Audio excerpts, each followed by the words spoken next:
In a land where crowns were measured by gold and power, there lived a queen whose beauty was so profound it could silence entire rooms. They didn't call her by her given name. They simply called her the beautiful queen. Her face was a masterpiece, her posture was grace itself, and her presence was utterly unforgettable. When she walked through the halls of a palace, heads would bow.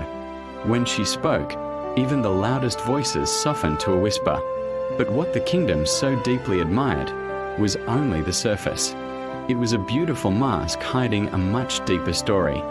Behind the jeweled crown and the intricately embroidered gowns lived a woman who had been shaped by pain. You see, she wasn't born into royalty. She had risen from the ashes, a girl who was once overlooked, underestimated, and unheard.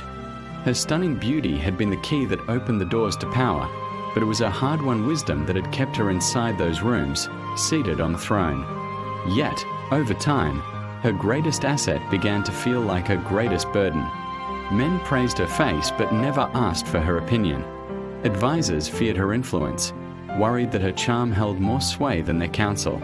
And her rivals, they whispered in the shadows that she was nothing more than a pretty ornament on the throne, a decorative piece with no real substance.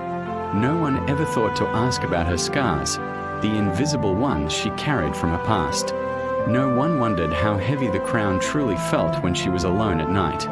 Every mirror she looked into only reminded her of what the world saw, a flawless face, but it never reflected who she truly was on the inside.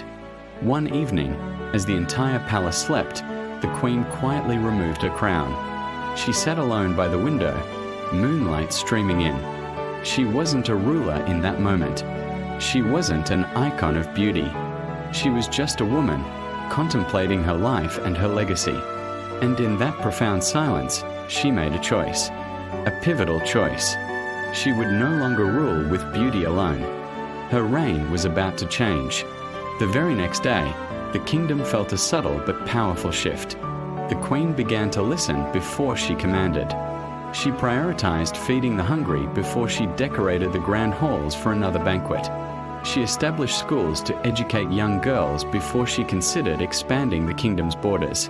Her beauty still turned heads, of course, but now it was her compassion that was changing lives. Her actions began to speak louder than her appearance. When the threat of war loomed on the horizon, she didn't rush to send armies. She chose diplomacy, meeting with her adversaries to find common ground. When cries of injustice rose from the streets, she didn't ignore them. She stood firm, a pillar of strength for her people,